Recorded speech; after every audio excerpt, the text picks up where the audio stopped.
welcome to the Contro-Verse, Malden's most resilient open mic.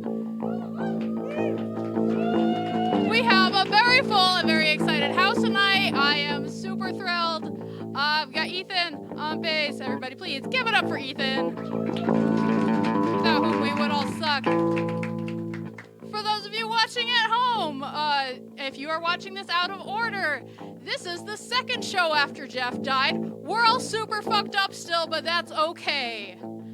Speaking of super fucked up, I'm going to be rude, and the first person I'm going to invite up to the open mic tonight is Jeff's widow, city councilor, amazing human being, wonderful friend, amazing mother. Can I go on anymore?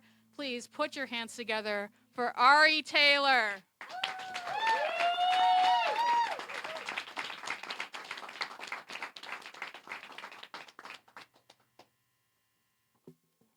Thank you.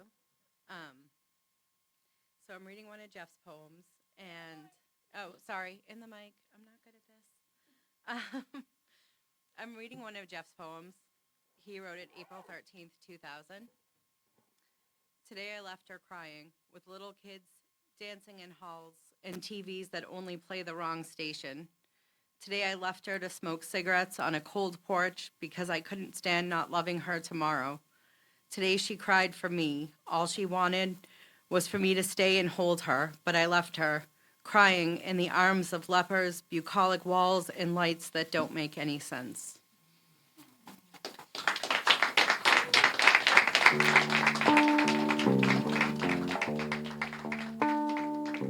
And Ari, that's from one of Jeff's books. Which one?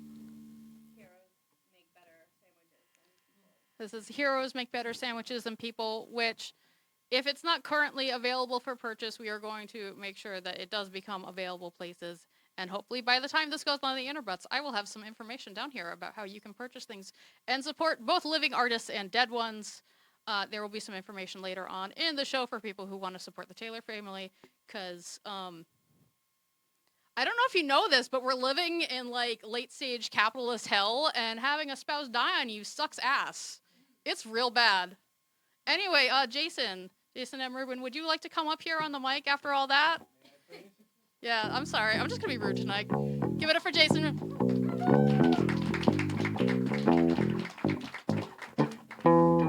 Thank you. I have a short piece that I was going to read last time, but we ran out of time. I wrote it, I think, like 3 or 4 days before Jeff died, so it's not for or about him. But in reading it again after the fact, you kind of wonder if some tinges come through. It's called The Flighted Creature. Flighted creature carries twigs from ground to tree, winded branches, evidence of winter's debris. Nested ovals await entrance to their nursery, pecked out of shells, and soon they can see. Unearthed worms basking in April's sun, clenched in beak, the hunt has been won. Snatched away to feed a young one. Grounded they are until lessons have begun. Guarded from nest to branch, the young one clings. Modeled by mother, the babe learns to trust its wings. Launched and aloft, amazed by the freedom it brings. Overjoyed, the flighted creature soars and sings. Thanks.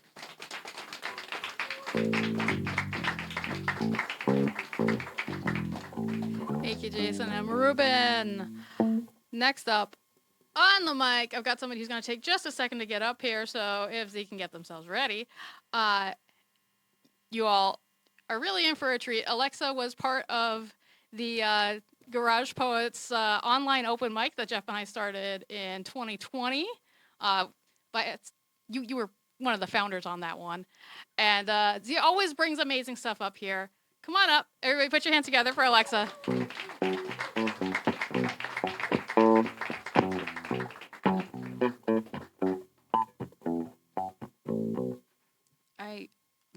There it is.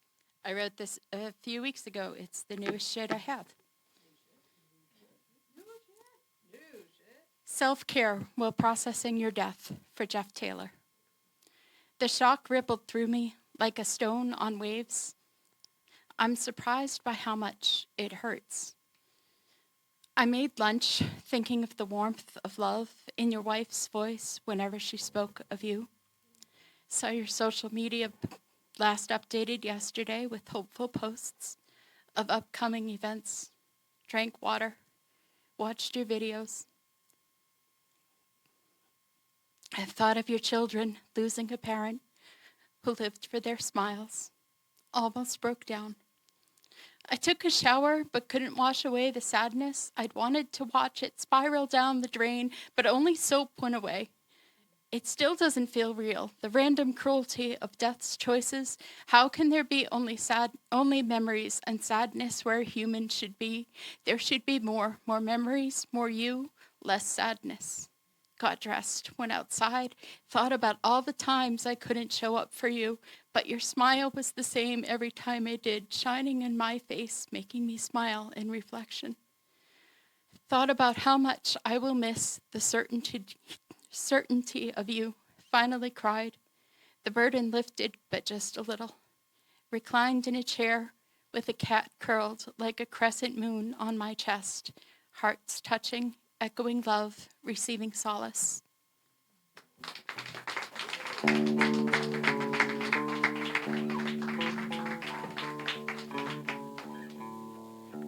One of the things that I know we're all going to miss most about Jeff actually got brought up at Cantab last time I was there.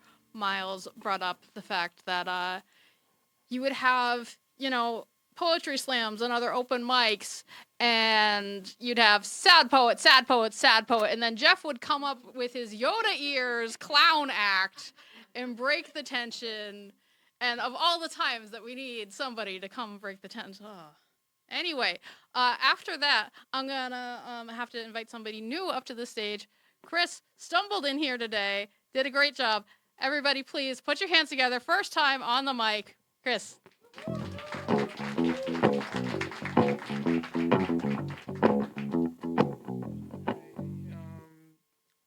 I have. Can you hear me? Yep. Okay. Let me just find one of these poems.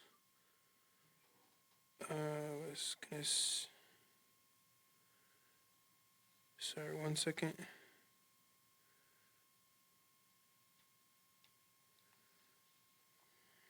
I'll just choose this one. It's called To a Song. It says that I wrote this a while ago, like 5 years ago, actually. I am and will be very cleverly what I fail to see. Within and beyond, anew for me, is and true and shall truly be a madness forgone, for an openness of life's gentle caress will forever be where I belong, and yet I yearn, thinking of how I contritely long for a song my heart extols, a rhythmic beat that only one may another entreat, unfettering, a fluttering, for an openness of love's supple kiss, forever shall be my bliss.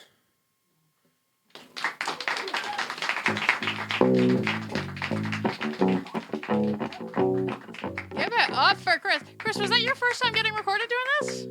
Was that your first time being recorded, reading poetry? That's fantastic. Come on, Avery. Give it up. Give it up.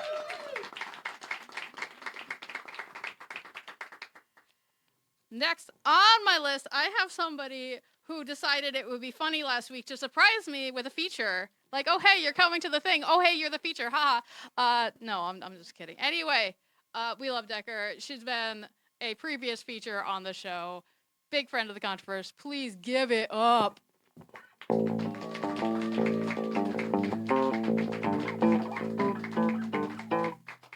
Okay, that was very impromptu, but Anna did a fantastic job, and that was a wonderful show.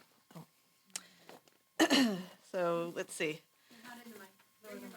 I'll lower it in just 1 second. Oh, I already read that one. I'm trying to find one that I didn't read already, and this one's fine. This is a short one. Short people, Mike. All right. Jeff shit. This is called Subliminal. You want to give me a backbeat?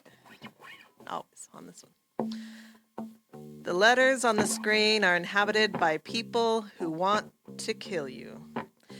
They are fluorescent bulbs trapped in the walls of a maze shaped to spell freedom. After being fed 6 pills every 3 hours for 9 weeks, the letter people ate through the walls and hurled themselves into the space between the text. Their true goal is to direct, but the pharmaceutical regime freedom put them on, left them susceptible to believing they must be standing in a pool of your blood to make $1. They think love has a shape, a color, a required equipment list. A representative is asking you to lie on the couch.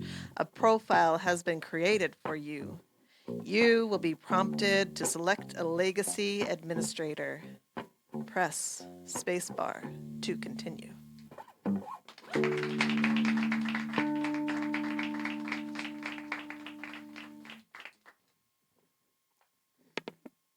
Next up, y'all are in for a treat.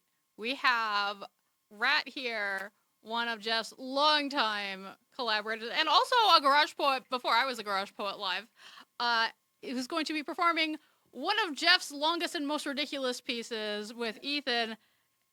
Perhaps, yes? We're doing. I was going to do my own thing, but yeah, sure. Oh. I'll do it with Ethan. Yeah. Oh, I'm sorry. No, that's quite all right. Do it. We're doing it live. Anyway. Do it. Yeah. Do it. Rat, get up here. Do whatever you're going to do. Everybody cry. All right.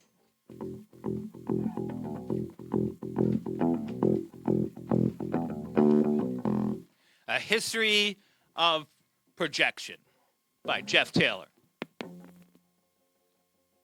The Sinclairs came about via the simultaneous vibrating of a group of 100 masked individuals, collectively known as Patty and Fred. Their arrival marked what has become to known as the 80s. When the Sinclairs first became noticed, they were holding record players in front of themselves, hoping to get the people more comfortable speaking in images. The Sinclairs were deemed to be projections. The consensus was to talk of them only as possibilities. They had no speakers, making them appear silent. Patty and Fred prepared for what they'd call the future. Their consistent vibrations gave the Sinclairs a false sense of security. The label on their spinning vinyl said, "Check your head." During what became known as the 90s, Patty and Fred covered thousands of pianos and mashed potatoes and gravy, their own recipe. Taking great caution in how they indulged the pride they derived from their spuds, until some grew to be zealots in the pride they derived from their gravy. This shift in consistency caused the mass collective to split into waves consisting of 5 Patties and 5 Freds, bringing about an era of phase cancellation we have learned to refer to as the aughts. During this time, the resulting sound from wave vibrations flipped phase with each other, resulting in the Patties and Freds being unable to hear. This time alone provided the realization they harbored the editing capabilities necessary to shift their vibrations. Milliseconds into the future, pulling the waves just far enough apart to be heard. They would go on to develop what has been known to become known as dissonance. Not being taken seriously had its advantages. Not being seen as anything more than possibilities, the Sinclairs had time to develop their projections without arousing suspicion. The Sinclairs subtly appear in the surrounding environment by establishing themselves as minor celebrities, becoming backup singers and mayors, weatherman and third base coaches, more and more inserting what they have been known as memes into the things people take for granted. The Sinclairs hone their skills outlining the full spectrum.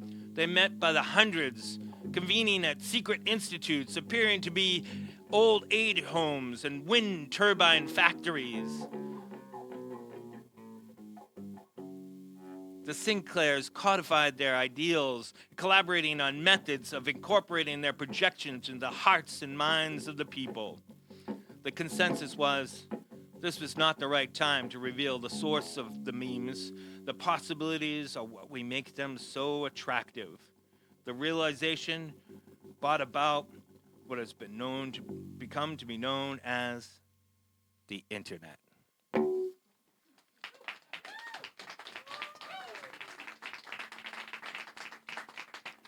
Thank you, Brett. Sorry for putting you on the spot like that. I actually had you down like separately early, and I just can't read my own writing. Nobody has that problem. Andrea, would you please come up here and rescue me? I would really appreciate that. Everybody, please give it up for Andrea.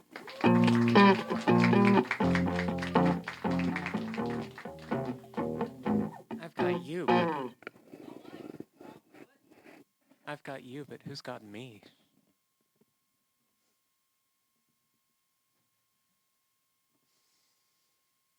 Outer monologue. Give some thought to what might help you love with unworshipful care your limbs and their inadequacies and the places they pull you through. Give a couple breaths over to it. Notice your heart working to pulverize nearby ribs. Attempt to pull up. Fail.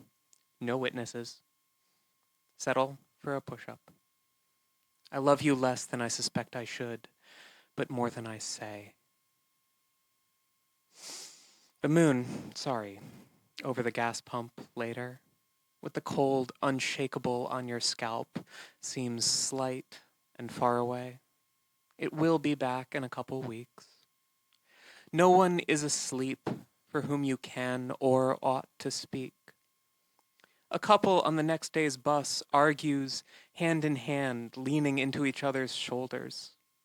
Yes, there are things happening in the world. Poems from which this one has no distinction. Your next-door neighbors are cooking something you don't recognize. Your upstairs neighbor is building something you can't spell. Being none of them is holy if anything is. Holiness is, if anything is, quiet.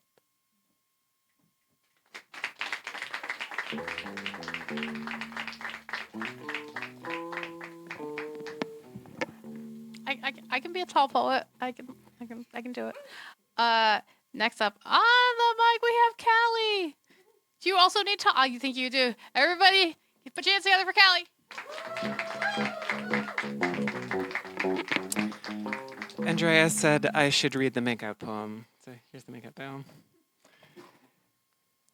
Area woman's long-anticipated makeout with childhood best friend ruins the reputation of trans people everywhere. My pout around her finger. How was it possible that I bit down and broke it?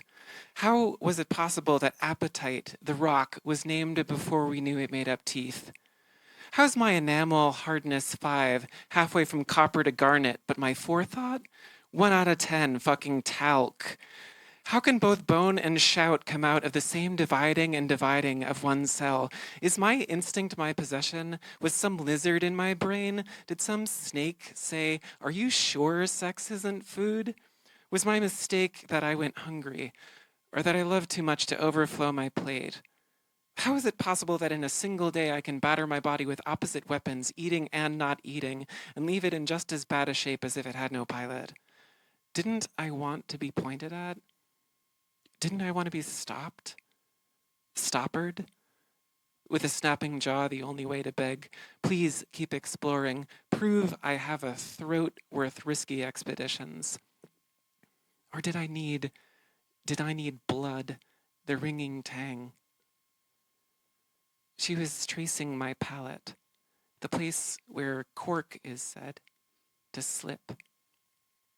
Had I clocked disgust in her, or did I own it? Did I stop the spinning coin to cheat a win when I'd bet edge? with my desire on its longest leash, cheeks smooth enough, just young and old enough a woman to corrupt and earn corrupting. Was that the final finger on my lips that I would get? Was that the last appeal to permanence I'd get?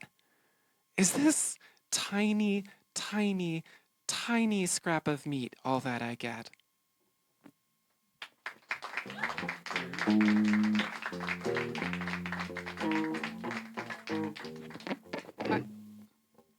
Fortunately, the next quote we have is short. I don't know what's up with this mic stand. I didn't. There we go. Okay. All right. Maybe it'll be okay. Anyway, please, before the mic stand falls down and the entire building with it, put your hands together for Malden's first poet laureate, C.D. Collins.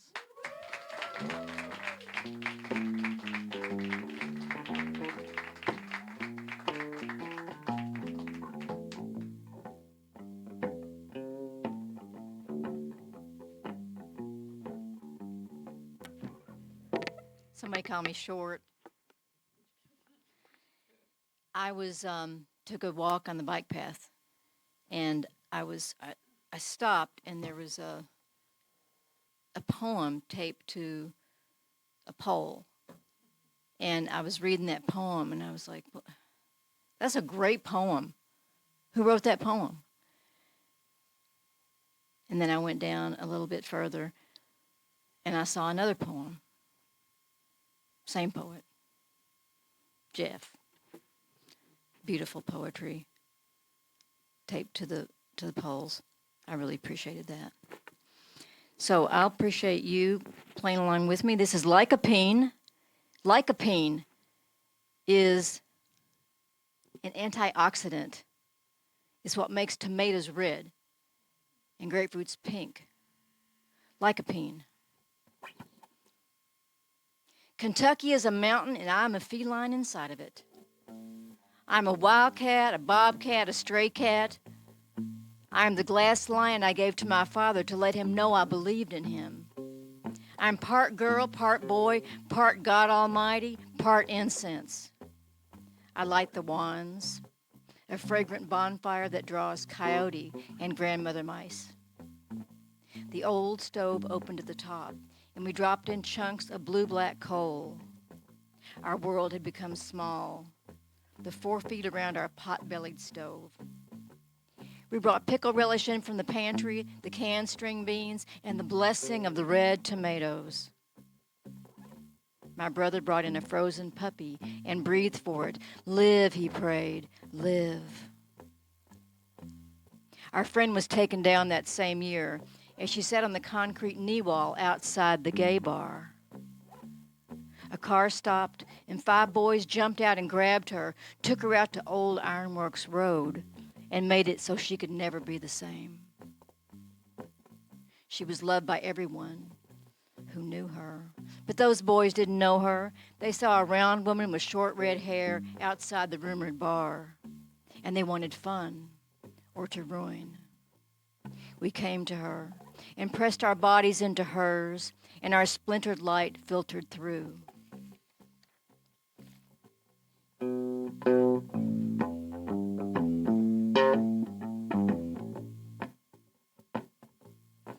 We held her then, and we hold her now. Unforgotten then, unforgotten by the moon who beheld it all, who remembers.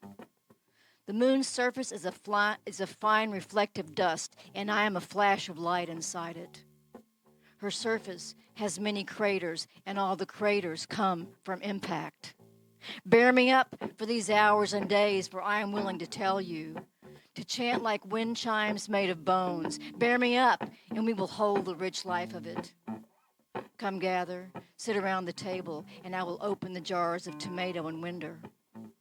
We fill the jars, spooned in a teaspoon of salt, boil the jars for 45 minutes, then listen to the suck of the seal. I will open them and recreate the summer.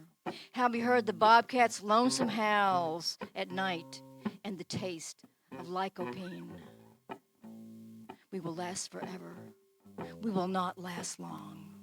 The moon's thin atmosphere and exosphere. We cannot hold back the meteors, comets, solar wind in this wilderness of light and dark.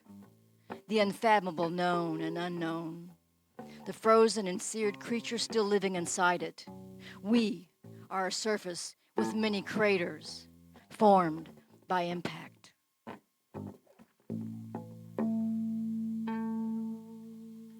Thank you.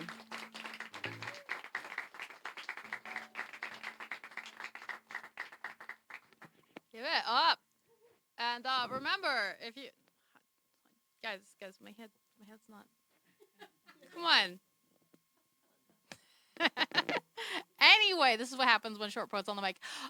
Remember, if you are on the mic or coming up or here beforehand and you would like Ethan to back you up, you can surprise him like CD did, or you can tell him ahead of time. And I don't know what, do you prefer knowing ahead of time? Do you care? Surprise me. He says surprise me, so surprise him. Anyway, Rat, I'm going to give you the slot that you were supposed to have now. So if you got one of your own, go ahead and read it. And we do have time for round 2, so do not worry. If you brought extra stuff, we have more time.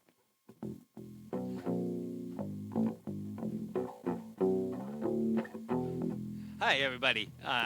I'm Rat. I wasn't expecting to read that piece by Jeff today. I wasn't expecting to see Ari today. I wasn't expecting to do poetry today. And I just I knew it was happening, and I wasn't sure what I was going to do. So I wrote this. I've been writing a lot. I haven't written in a long time. I just, I'm either writing for my band or something like that, writing music or whatever. And after Jeff, a flood of poetry came. So this is the poem that's not going to get me arrested, and I feel bad for doing this. But this is really sad poem called Another Time. Jeff liked Star Wars. So did I. Jeff liked writing and performing poetry. So did I. Jeff liked smoking marijuana. And oh boy, so did I. That's how we met. Performing poetry, and then later that night, smoking marijuana. Our connection with Star Wars wouldn't come until later, actually. Actually, I don't really remember having a discussion with Jeff about Star Wars, and I don't recall him writing about Star Wars either. But if he did, I must have missed it, because Jeff and I grew apart for a while. I was a goddamn mess, a deadbeat dad with a midlife crisis, and Jeff married our friend Ari and started a family. But then, I eventually got my shit together. Married my best friend, became a better dad myself, got my master's, and became a teacher. Jeff and I found each other on Facebook, followed each other's lives virtually, checked in once in a while, and he dragged me out of my self-imposed exile from time to perform with him. He wanted me to be a garage poet, but I had too much going on with my band and life in general. I will say this, that if it wasn't for Jeff, I may not have even started a band at all. A close friend of mine had died 2 weeks from recording the vocals on his band's last album. The band reached out to vocalists who would like to help finish the album, and I was so broken up about this guy's death, I thought I'd give it a try. Jeff was the guy who recorded those vocals. I used my pain for those death metal screams and made it on the album as a bonus track. Then eventually started my own band. Jeff wanted me to come out and play with him. And I would once in a while, but I could never commit. Between a band and my teaching career and running a business, there just wasn't enough time. And I always thought there'd be another time. My message to you all is this. Don't wait for another time. Don't put stuff off or procrastinate. Try to make the time for important people in your life. Do the things you always wanted to do and live your life to the fullest. Tell your friends and family that you love them. Make it weird. Show them how much they mean to you, and never, ever take the people you love for granted, because there may be never another time.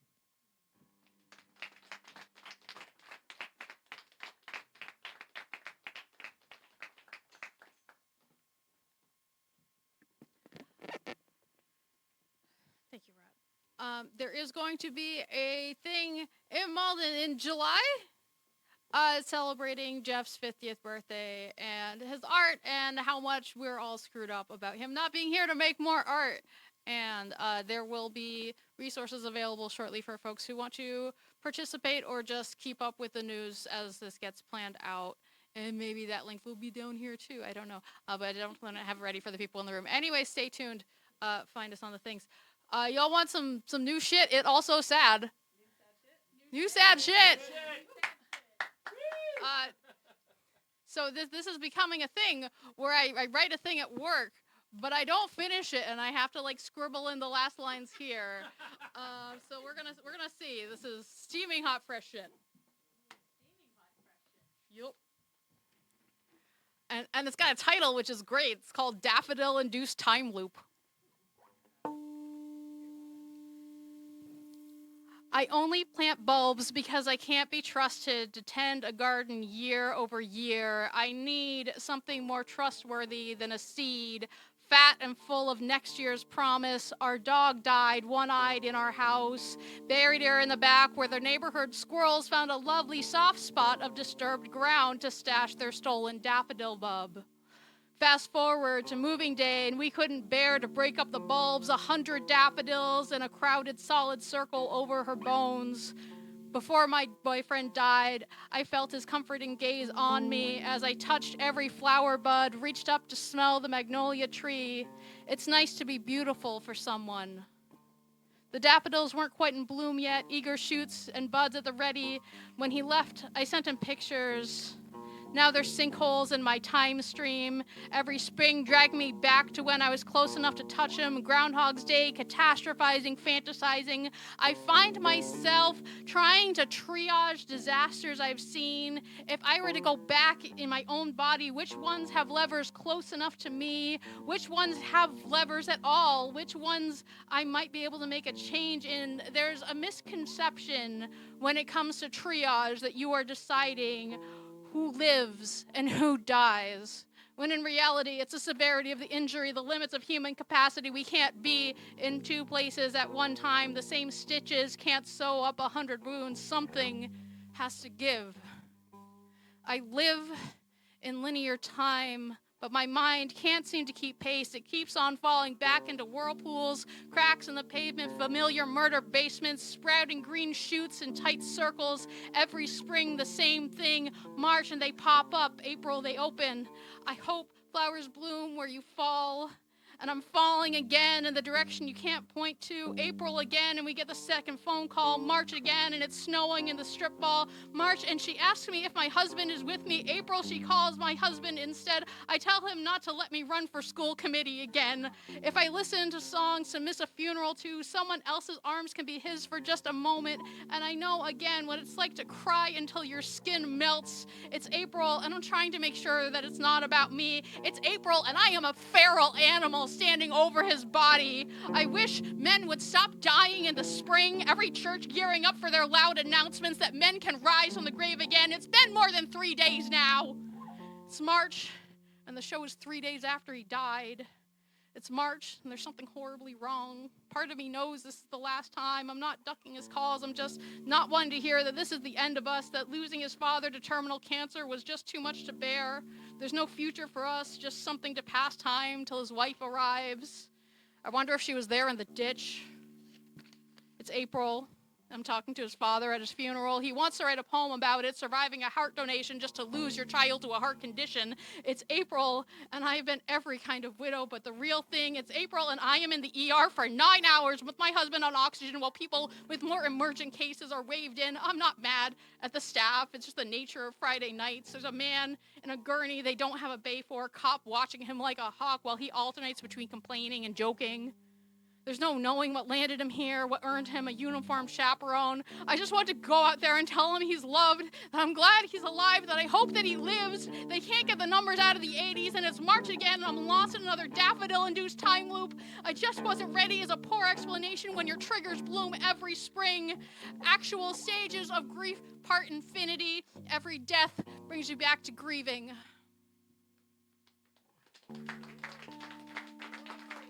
So first up, I'm going to have somebody who hasn't read yet. Joanna, you ready? Everybody put your hands together for Joanna.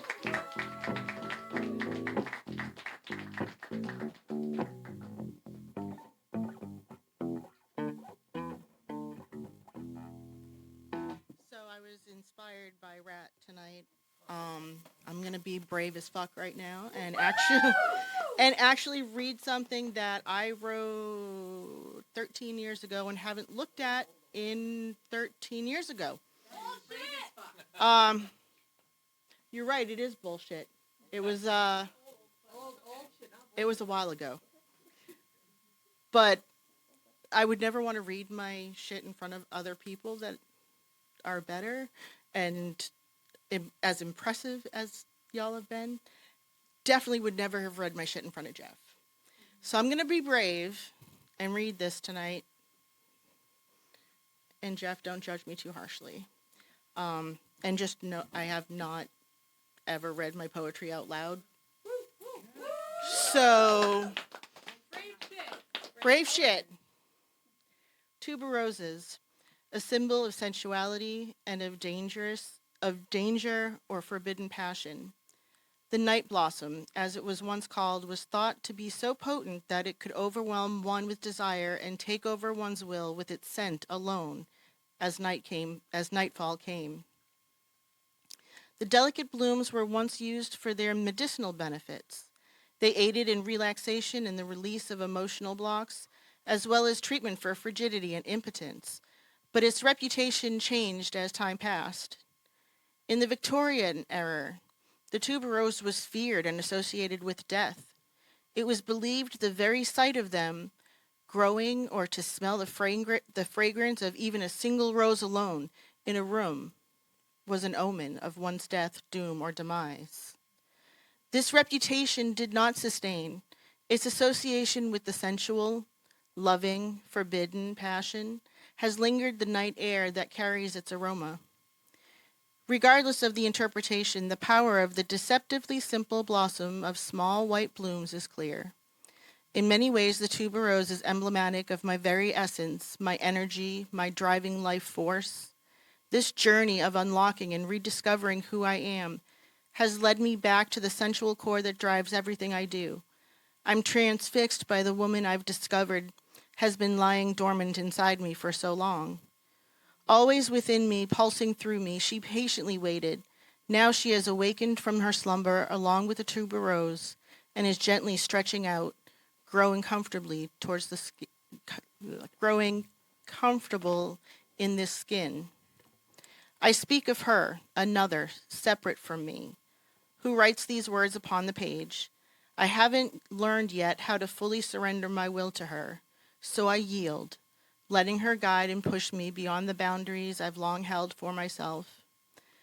Like the changes in the tuberose meaning, I've taken on many interpretations of myself. I've been many things to many people, even to myself, and I have feared her, the one asleep within. Sex and danger, love and self-hatred, sensuality and fear, so long intertwined for me. Moving past it, forgiving, learning, growing, I relinquish the responsibility of carrying this heaviness upon me. I acknowledge them, remember them, honor them, but I will not live in them. I will carry their lessons, but not their weight. The seasons of me have completed this cycle. Snow longer falls on my sleeping self. Winter has ended. I've thawed and am slowly breaking through the earth, reaching toward the warmth of the sun and the coming spring. I stretch towards the open sky, opening myself to possibilities. The heady scent of those tuberoses seeping through my skin into the dusk of coming nightfall. I can feel her approach and await her bloom.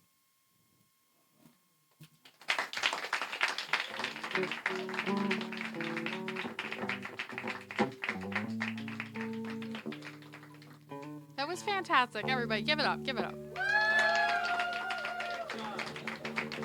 It's funny because as I was getting ready for the show today, one of the things I was thinking about Jeff is like, he made me feel like I could be a poet. And I feel like he did that for a lot of people. So I don't know why you're sitting there thinking he would judge you. He would be so happy that you did the thing. Those are my issues. That's fair. That's fair. We're all bringing our own problems to the stage. That is valid.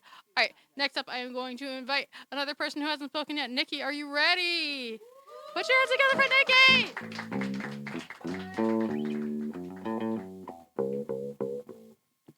I concur. Jeff was one of the nicest people I've ever met in my life. How do I gotta, just a little too short. Okay.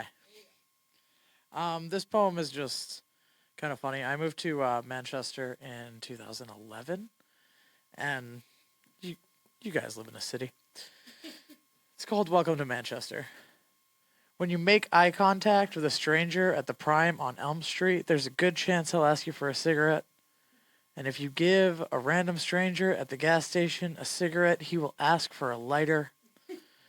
If you give a man a lighter, he'll ask you for a ride across the river. When you're done driving him across the river, because of course you're driving the stranger to his desired destination, the man may tell you he just got out of Valley Street Jail, but the charges are bullshit. And when he gets out of the car in the middle of traffic where he asked you to drop him off, he'll probably ask for a cigarette. And if you give a random stranger a cigarette, he'll ask for a lighter. And I'll give it to him every time, but I'm not driving anyone anywhere anymore.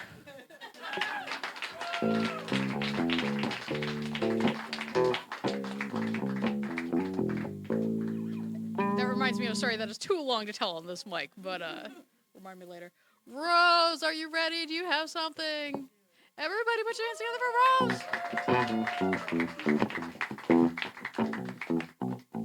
Hello. I have written 2 poems ever, and this is one of them. I want to pop my eyeballs out and run them under some warm water to get the film of sawdust off. Then I'll turn the water cold and pluck out my brain and give it a good rinse. The coolness of the water will bring down my brain temperature, alleviating the heat of the ever-racing thoughts, slowing them in their tracks. Refreshing. I'd like to take my whole set of teeth out and brush them in my hands. I wouldn't miss any spots and maybe use a water pick correctly. I'd like a cross-section of my ears so I can really get the wax out without worrying about rupturing my eardrum. There's definitely a lot in there, and as for a ruptured eardrum, been there, done that, not fun. I want to take my lungs out and fill them with salt and 91% isopropyl alcohol. Plug the holes and give them a good shake. Drain out the black liquid resin and rinse them out with warm water, leaving them sparkling clean. Is it dried glue or dead skin? I don't care. I want it off of me. I want to take off all of my skin like I'm unzipping a hazmat suit and bring it to the river and wash it by hand. Hang it up to dry, and while it's there, I'll shave all the hard-to-reach spots. I'll get a flashlight on it and check all the angles, make sure everything is up to code. I'd slip back on my skin suit and put this egregious scene to an end.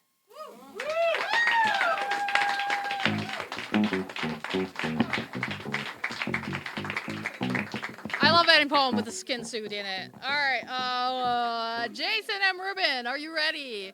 Are you ready, sir? Come on up here. Let's see what you got.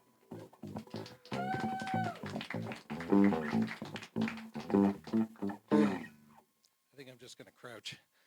I'm going to do something a little different. I'm going to read the lyrics to a song. One of the many beautiful things about Jeff... Oh, my God.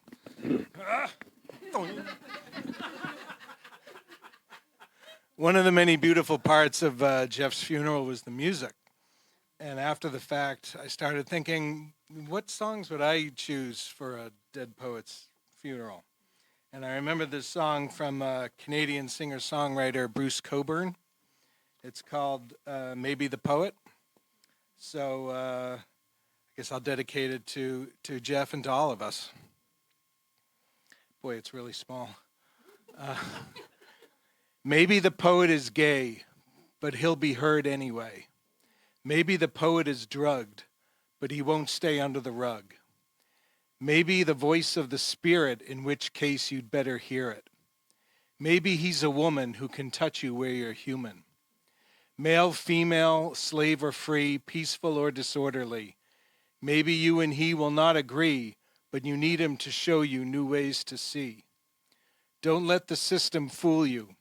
All it wants to do is rule you. Pay attention to the poet. You need him and you know it. Put him up against the wall, shoot him up with pentothal. Shoot him up with lead. You won't call back what's been said. Put him in the ground, but one day you'll look around. There'll be a face you don't know, voicing thoughts you've heard before. Male, female, slave or free, peaceful or disorderly. Maybe you and he will not agree, but you need him to show you new ways to see. Don't let the system fool you. All it wants to do is rule you. Pay attention to the poet. You need him, and you know it. Thanks.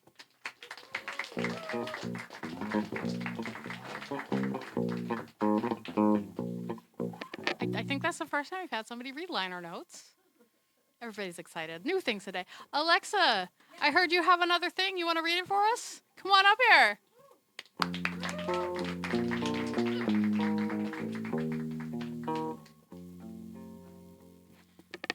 I was going to read a happy poem, and then I remembered I was choosing from my poems. So I settled for not sad. My gender. My gender is a thing that was promised but never delivered, like a package lost in the mail. Like a wool sweater, just a little too small. I could put it on, but it itched and confined and never quite fit. My gender is something I thought I had until I realized that body parts are not part of the equation. My gender is a patchwork quilt I created from who I am and who I want to be. I only started to define it because some people needed a box to put me in before they could go back to not caring about me. My gender is not a fill in the blank. It doesn't wait for your assessment of my looks before you can put a label on me. My gender doesn't have time for that. It exists outside of binaries. It takes from both ends of a spectrum that you don't even see. I live in gradients you're not aware of. My gender is in love with technology and thinks smartphones are the reason pants need pockets. My gender is I woke up 10 minutes before I needed to leave the house, got ready with 3 to spare. My gender is I'm late because of the MBTA. My gender wears bouncy curls to feel attractive and a ponytail to take on the world. My gender is write the poems that tear you apart. It says get up on the stage anyway. My gender is do it even if you're shaking. My gender is name the people who scarred you. Make them fear the words that you will use. Break people's hearts by telling them the truths they have not seen. My gender is the world is broken and I have to fix some small corner of it. My gender believes in fixing injustice wherever it is found or created. My gender is helping out strangers in need. My gender is let me drop everything because my friend is sick. My gender smiles at me from the other side of the mirror. It says you don't belong here. You're needed elsewhere.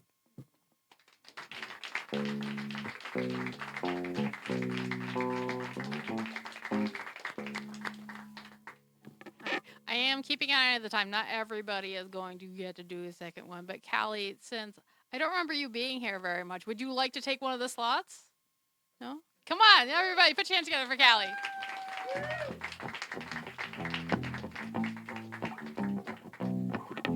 This piece is based on one of my favorite paintings. It's a Marc Chagall painting called La Promenade, which you can Google, but it's got somebody holding on, a guy having a picnic, holding on to somebody he seems to like in a pink dress who's floating away. La Promenade. Early on, the birthdays counted down until the year I knew the nuclear bombs would drop and didn't. Then until I'd leave no tracks behind, moved to Chicago, get the surgery, and didn't. Then the 6 or 7 left to 27, and the rock star suicide or overdose, and didn't. Then 5 more to do what Ramanujan did. Then 1 to crucifixion, obviously neither. Then same as the age my mother made me, and from then the phantom children underfoot, 2, then 3 years apart. Relentless shadow birthdays, propping up my own. I counted up until the kids rose up, oh, like that Chagall girl in pink, and I was overdressed in husband drag, and couldn't hold them down. And if you lifted too, but I could hold you down. If we fell in love like that, then got a turtle, statistically one of us would die before the turtle. Horses or African gray parrots would be toss-ups, depending on your family history of cancer. Mine's bad. But dogs. There is surely time enough to take a puppy home, then find out what toys she likes, then bury her together with her faves after a good long doggy life, if we meet today and picnic.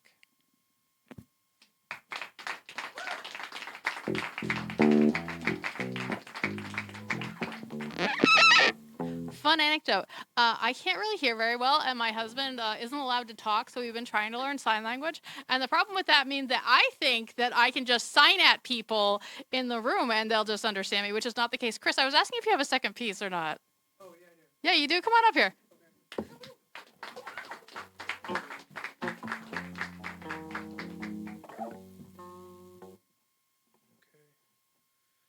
All right, it's called Irony. And it goes creative mat on a silver screen, figures, icons of the most extravagant sheen, motion pictures dance in the limelight, caricatures dazzle crowds at night, theater full to the brim of people.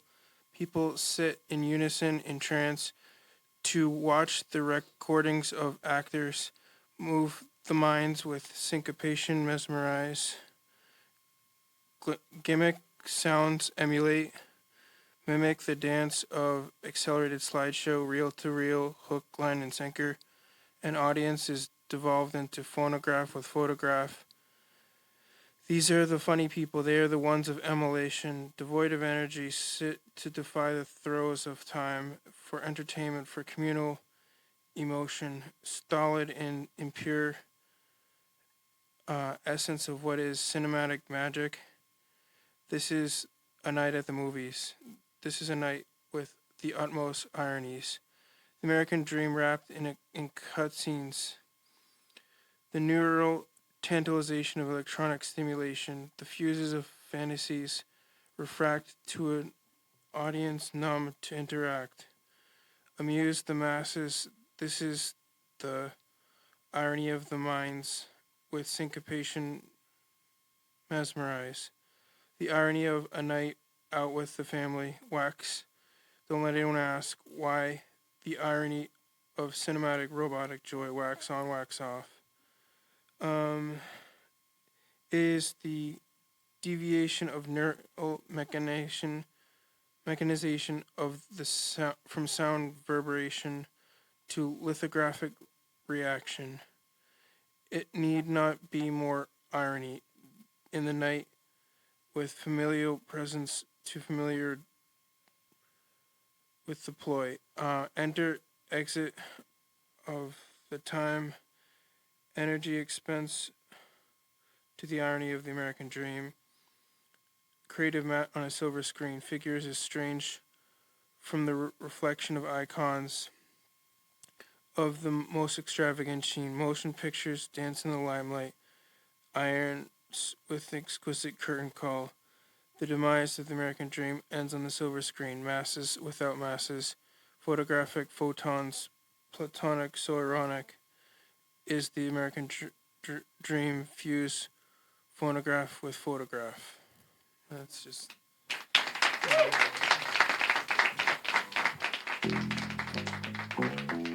Woo. Thank you, Chris. All right. Next up, I am going to invite Decker for a second poem. Please give it up for Decker. You have it, right? You raised your hand. Get up here.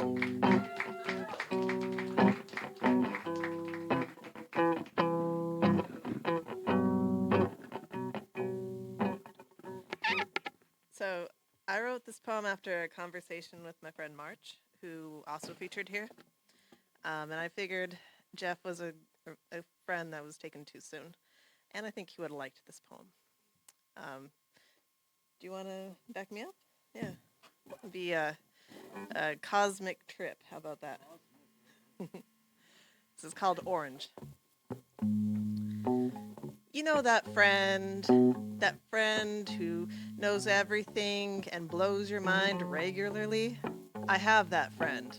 And this friend tells me the other day, all casual-like, as if they don't know that shattering my universe in existence in life is a daily cycle for me, like a kaleidoscope isn't always breaking in my hands.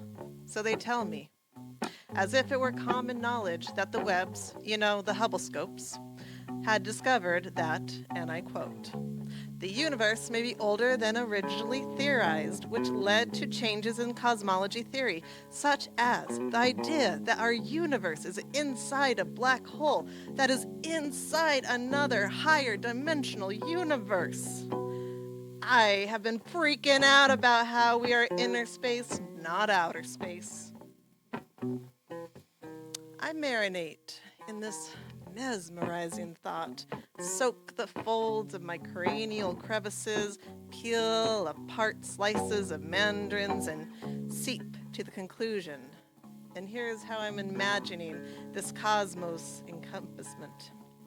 The universe.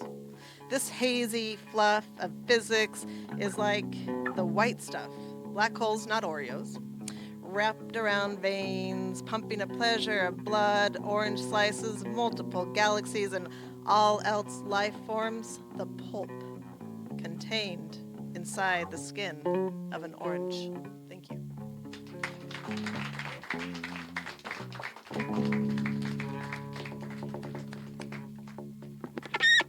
Thank you, Decker. And thank you, Ethan. Everything sounds great. Wonderful. Yeah. Okay. So, closing us out, we are going to invite Ari to the stage one more time. Everybody, please put your hands together. The amazing Ari Taylor. So this is the only book of his poetry that I have unpacked, but I'm hoping to find some older stuff. And one of the things that I love about this book is when he wrote it and when he put all the poems together, it spanned the 30 years that he had been writing. And it went from who he was when we first met, when he was just, 21, and to who he became as a husband and a father. So it's I'm glad that I was able to be there to see the transitions, and I'm glad that we have this now to continue to show those transitions. So this one's called School. Last night, Emily woke to tell me she was scared because she doesn't know what dying will feel like. I told her it can hurt more to see something you believed in consumed by pride. When they first found Fred's cancer, they gave him 4 months to live. He wanted to share his drugs with me so he could leave me like he met me, but some change needs to be felt. Death is a trapdoor red carpet. Death is knowing you can't want. Death is in on the gag. Death is answering for you. When Emily struggled to get up this morning, I didn't fight to wake her. Catholic school is no place for a 6-year-old in the throes of an existential crisis.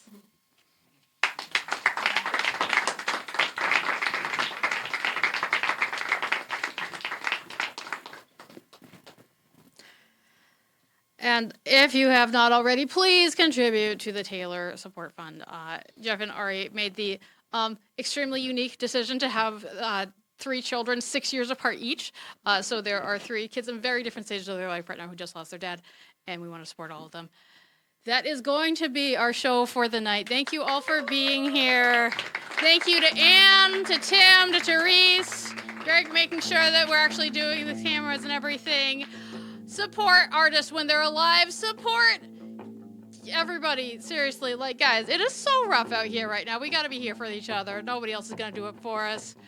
This has been the Contro-Verse, and it will continue to be. We are here at 145 Pleasant Street in Malden every second and fourth Monday until such a time as they kick us out of the building or we don't want to do it anymore. Good night, everybody.